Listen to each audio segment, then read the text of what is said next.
Bonjour à tous, petite vidéo pour vous faire un point lecture. J'espère que vous allez bien surtout. Pour une fois je vais vous tourner la vidéo le jour même. Je vous la poste. Ça faisait longtemps que j'avais pas fait ça. De Amber Argyle aux éditions de Lumen, Witch Song. C'est un livre qui traînait dans ma palle depuis longtemps, c'est l'un des plus vieux, c'est vous dire. Et grâce au groupe de Elise in a Book, voilà, il est lu. On suit Brucena, une sorcière, fille de sorcière également. Quand sa mère va disparaître, elle va être la dernière sorcière à pouvoir libérer toutes les autres d'une ennemie. Et ben, elle n'aura pas trop le choix, elle sera aidée d'un protecteur. Et elle est un peu têtue comme une mule, cette Brucena. Je sais que beaucoup n'avaient pas trop apprécié le personnage, enfin certains du moins. Moi personnellement j'ai beaucoup aimé le livre, j'ai beaucoup aimé le personnage de Brucena que j'ai trouvé très cohérent en fait. Il y a une petite romance qu'on s'attendait, elle était un peu, voilà, on la sentait un peu à des kilomètres, mais ce que j'ai apprécié c'est que l'autrice s'attarde pas. C'est comme ça, elle disait bon, comme je sais que tout le monde veut une romance, allez, hop, on met la romance, on passe. Et ce que j'ai aimé c'est que c'est pas comme dans beaucoup de romans, quand il y a une romance, ça tombe un peu vite dans les clichés, là non. Ça tombe pas trop dans le cliché, on n'est pas dans un truc, voilà. Ça m'a pas mal plu aussi, j'espère juste dans la suite il n'y aura pas de triangle amoureux, c'est la seule chose que je redoute pour la suite. Pour le reste, franchement, c'était top. J'ai adoré découvrir l'univers aussi qui est très décrit, très, voilà. On sent que l'autrice a une idée précise de son univers, et ça, quand on sent ça, ça va forcément le faire. Généralement, à moins vraiment qu'il y ait un personnage qu'on déteste profondément. Sinon, voilà. Moi, personnellement, ce fut une bonne lecture. Il date déjà celui-là, date du mois dernier. L'Épouvanteur, tome 4 de Joseph Delaney. Là, je vous ai dit sur Facebook que je ne ferai plus de chronique écrite parce que je vais dire toujours la même chose. Donc voilà, les personnages évoluent, l'histoire s'accentue, s'assombrit. Et on découvre le frère de Tom. C'est le petit plus de ce tome et j'ai adoré le frère de Tom. Je l'ai adoré. J'espère qu'on le reverra. Je pense qu'on le reverra. La famille de Tom est très importante. Je veux bien. Twister de Juliette Forest aux éditions Ozu. Alors cette maison d'édition, je sens qu'elle va beaucoup me plaire. Je vous recommande de vous renseigner. En plus les livres sont pas chers. Honnêtement celui-là à 12,95 €, je trouve que c'est pas cher par rapport à d'autres. Genre lesquels me viennent à l'esprit. Ou pour ce même type de livre on paierait allez, 16-17 € peut-être. Donc voilà, c'est vous dire un peu d'idée. Dans ce livre on suit Twister, une fille tornade, c'est comme ça que ses parents l'appellent. Son père disparaît au début de l'histoire. En tout cas son père a déjà disparu et sa mère ne va pas bien forcément. Sa tante va venir les aider et sa tante décide que Twister doit rentrer à l'école. Sauf qu'à l'école ça va mal se passer. Harcèlement scolaire forcément. Et suite à ça, Twister va se dire faut que je retrouve mon père, comme ça ma mère ira mieux et comme ça moi je n'irai plus à l'école. Mais en fait, elle ne pense pas tant que ça à l'école. Ce qu'elle veut, c'est vraiment retrouver son père, aussi bien pour elle que pour sa mère. Et elle va aller voir une vieille dame qui va lui proposer un collier qui pourrait l'aider. Ce collier n'est pas un simple collier, vous en doutez. Et ce qui m'a beaucoup plu, c'est que l'histoire est plus ou moins coupée en deux. Vous avez une première partie où vous avez Twister, vous avez l'installation de l'histoire certes, mais vous avez quelque chose de très contemporain. Ça, franchement, ça m'a vraiment étonnée. Et d'un coup, on bascule dans le fantastique. Et le moment où on passe dans le fantastique, c'est pas du fantastique pur, c'est une touche de fantastique. Ce qui fait que l'histoire est déjà très particulière de ce point de vue-là. Moi, ça m'a plu. Personnellement, j'adore quand c'est comme ça, quand c'est atypique. Et l'écriture de l'autrice l'est tout autant. C'est-à-dire qu'elle a créé un personnage atypique, une histoire atypique, et en plus de ça, elle vous rajoute une écriture atypique qui est en lien avec l'héroïne.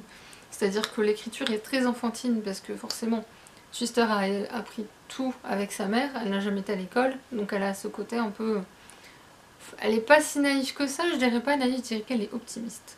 C'est un personnage optimiste, plutôt, je dirais pas battante, mais elle a du courage à revendre, et elle a beaucoup d'énergie à revendre aussi.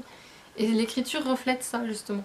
On a une écriture qui est très enfantine et qui parle de sujets graves à la fois, donc les sujets graves, ils ressortent pas complètement, mais on lit les mots, on est entre cet état d'esprit un peu choqué, un peu voilà, on se dit finalement le roman il est pas si doux que ça, il est quand même pas mal violent.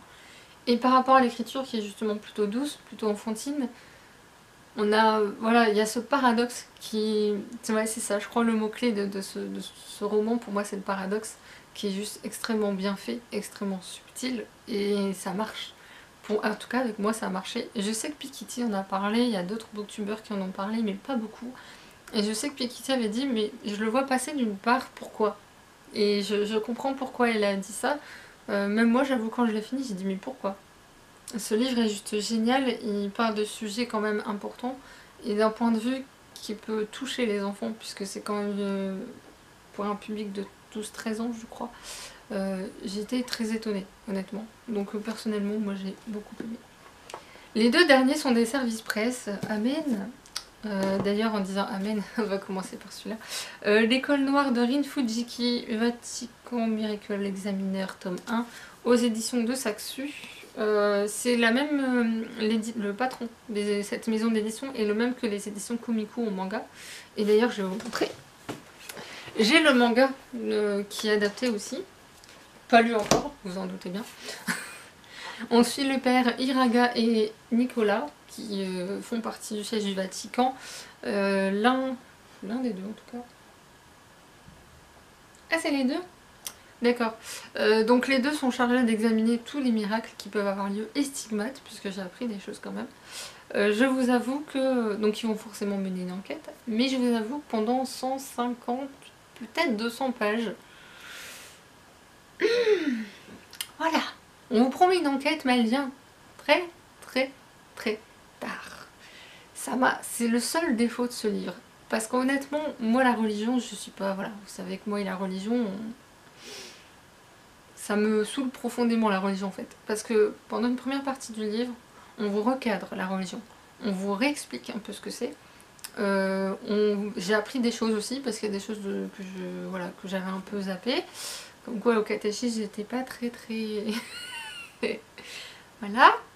Mais du coup, j'ai redécouvert un peu la religion et c'est pas si mal que ça, de ce point de vue-là. Mais je vous avoue que les descriptions, par exemple, ces deux personnages vont se rendre à l'abbaye Saint-Rosario, qui est également une école. Et en fait, on vous décrit de 3 manières différentes l'école.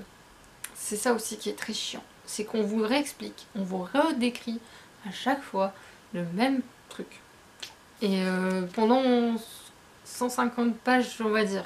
Je ne sais plus exactement combien de pages exactement, mais... Et quand on se dit, ça y est, il y a un mieux, en fait quand c'était du point de vue de Iraga, moi j'ai adoré tous ces passages-là.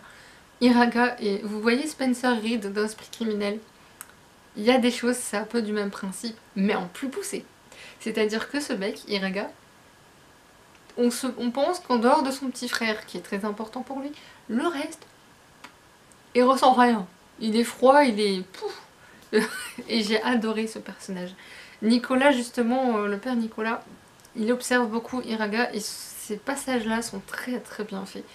Rien que pour ça, il faut le lire, je pense. Parce que si les passages qui vous embêtent, vous les sautez et puis c'est tout. Mais j'ai peur qu'en sautant des passages, j'en loupe certaines choses. Parce qu'il y a un autre personnage qui est présent dont j'ai oublié le prénom. Et son point de vue est assez important, je pense. En fait, il y a un miracle qui se serait produit dans cette abbaye. Les deux pères vont aller là-bas vérifier si c'est vrai ou faux. Et Iraga, dès le début, va dire non. Ils ont aucune preuve, mais non. Et de là, il va s'ensuivre plein de meurtres. Très gore. Voilà. J'avoue que moi-même, je suis surprise d'avoir lu quelque chose de si sombre. Parce que bon, il y a quand même des membres arrachés, il y a des choses comme ça. Et en fait, l'enquête était franchement fascinante. Je n'ai pas vu venir le coupable. Pourtant, il y a eu une phrase où moi je dis c'est lui. Mais après, j'ai fait non, c'est pas lui, c'est un autre. Et je vous avoue que les raisons de ces meurtres sont glaçantes. En fait, le truc de ce livre, on se dit qu'on est dans l'imaginaire, partiellement.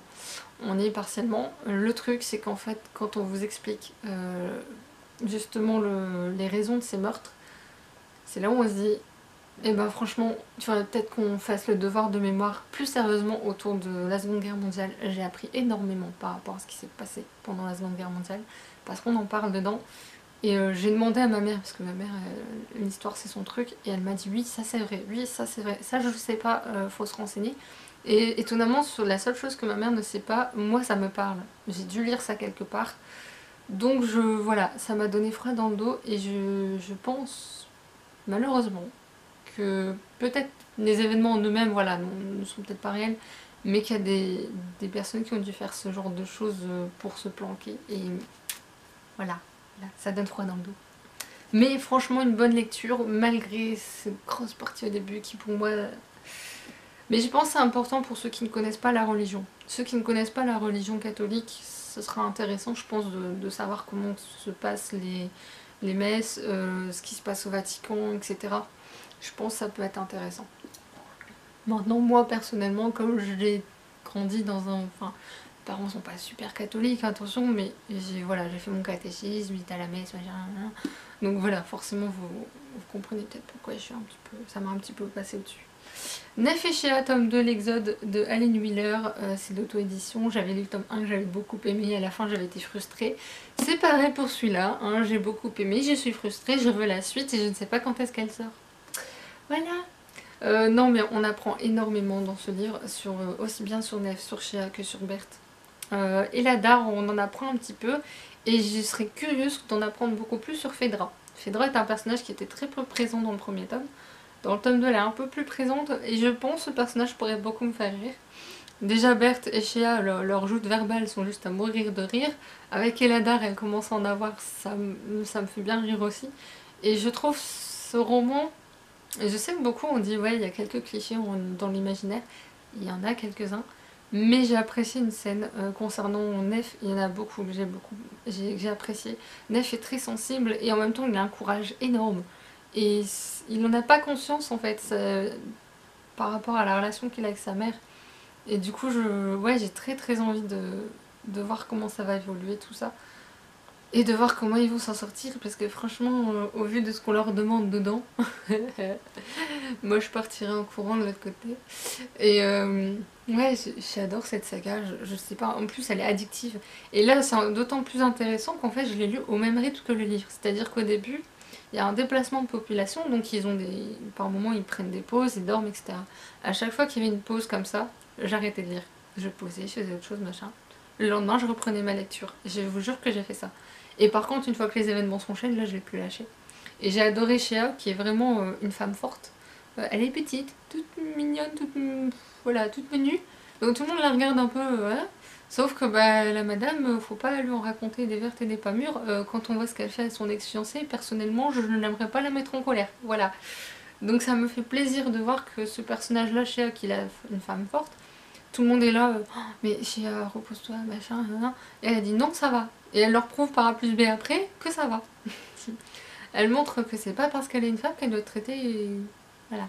Et ça c'est plaisant aussi, il y a quelques petites choses comme ça où quand vous poussez un peu l'analyse, vous dites tiens finalement, c'est pas si cliché que ça en fait.